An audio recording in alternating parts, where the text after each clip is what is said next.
Welcome back, guys. We've got a fabrication project to do today, so stick around. Here's that bagger setup that I've got. I need to make a way to attach that to the tractor, and they make a bracket for that. I believe that'll bolt on, but I want to do something a little bit different. Here's what I'm thinking. You see these pins right here? This is made to attach your implement to. So I think what I'm going to do is fabricate something that hitches on to that pin, something that can be removable. And what my thoughts are is to put a receiver hitch somewhere in here so I could put a standard 2-inch, receiver in it. That way we could tow the little pile trailer that we built. I've got some 2-inch square tube. We'll probably just permanently weld it onto this. Then it will just slip simply right into the receiver hitch that's on the tractor. Here I'm just measuring and marking on a piece of cardboard and then mocking it up over on the hitch itself, just so I get a good idea of what I'm getting myself into and how this is all going to fit together. If this video looks familiar to you, it's because I originally uploaded this video a few years ago, but I recently came across a bunch of footage that never made it up to that original video. It has a lot of fabrication stuff in it that I wanted to share with you guys, so I cut it up, re-edited it, and here it is. So what these are these are going to be the side plates that fit over those pins on the tractor. So the widths have to be pretty specific. It can't be too wide because then it will be outside of the heads of those little studs that were sticking off the tractor, and it can't be too narrow because then it won't fit over those studs. It's a very thin margin that I'm working with, so my measurements are going to be pretty crucial. For this, I'm just using some 5/16 plate, and as you saw, I had some templates that I tried over those studs to make sure they would fit right, and then I laid them on top of this metal and then traced it out. Plasma cutters over the years have come down so much in price, and they've gone up so much in quality. It's amazing. As with anything, as time goes on, technology gets better, but there was a point in time when these plasma cutters were just so unreliable. You could literally cut, for an inch and have the thing blow up.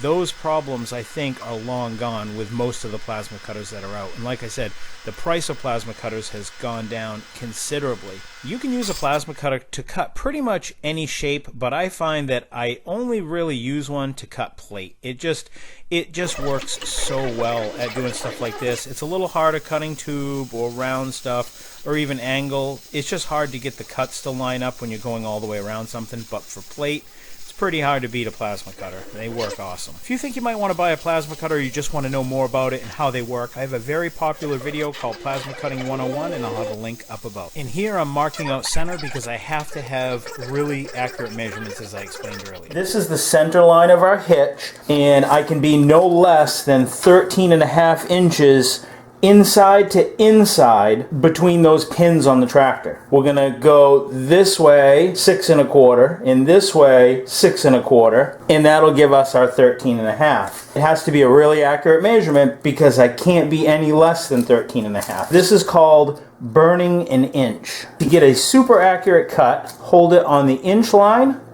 and then add an inch to the measurement that you needed. So in our case, we needed 6 1/4. We're going to actually make this 7 1/4. That's how you get a real accurate measurement. It's called burning an inch. Did you know that welding's been around for over 2,000 years? Yeah, that's right. Ancient Egyptians were some of the first to forge metal together, and that's where it all began. It's crazy to think how far we've come from those early days. Check this out. Welding can reach temperatures of over 6,500. That's hotter than the surface of the sun.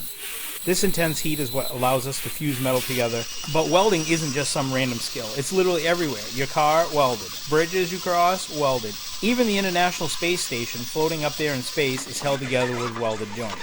Don't forget, welding's an art form too. Some of the most amazing sculptures you'll see are welded metal creations, showing just how much creativity and skill go into this craft. Whether you're building something strong or making beautiful pieces of artwork, welding is all about precision and passion. If you've ever thought about getting into welding, now is the perfect time to dive in. Welding is an amazing trade that opens up so many doors. Whether you're building massive structures, working on cars, or even creating art, the possibilities are endless. And the best part? Skilled welders are always in high demand. There's a huge need for people who can work with their hands and create things that last. Welding doesn't just pay well, it's a skill that can take you places, whether you want to work locally or travel the world. Plus, it's incredibly rewarding to see a project come to life with your own two hands. If you're into problem solving, precision, and being part of something bigger, welding is for you. So if you're ready to get your hands dirty, learn something new, grab your gear, start practicing, and who knows, you could be the next person to make a huge impact in the world of welding. Check that out, guys. Not too bad, huh?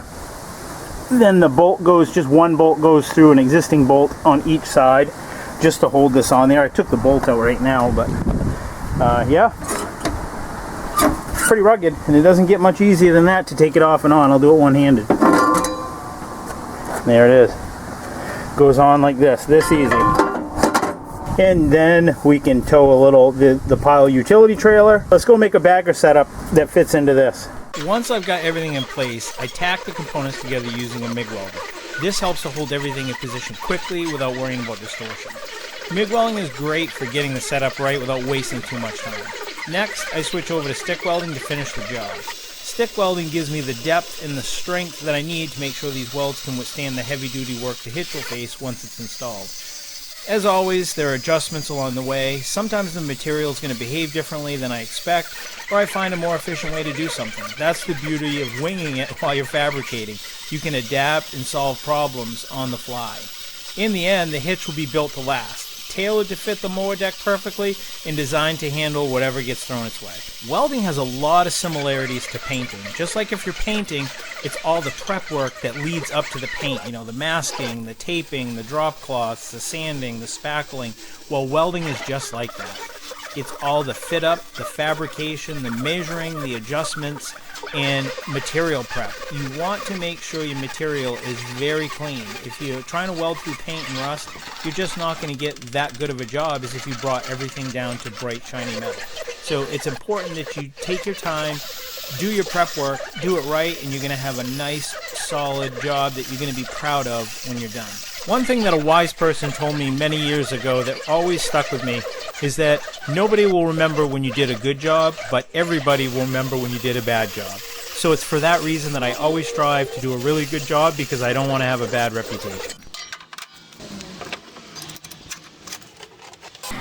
And here it is all done. So I can proudly say that this has lasted many years. It's got to be at least 2 years that I've had it, and it has worked great. We do everything from towing this bagger around, to towing around little trailers in the yard, to hooking on to customers' trailers when something needs to be moved, to towing a yard drag, which you're going to see here in a little bit. It's just a really handy modification that I've done to this tractor, and I'm real glad I did it.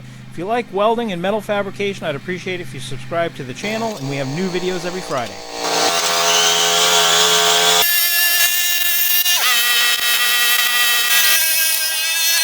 And that's all there is to it, guys. I want to thank you guys for watching. Thank you guys for tuning in. Have a good day. See ya.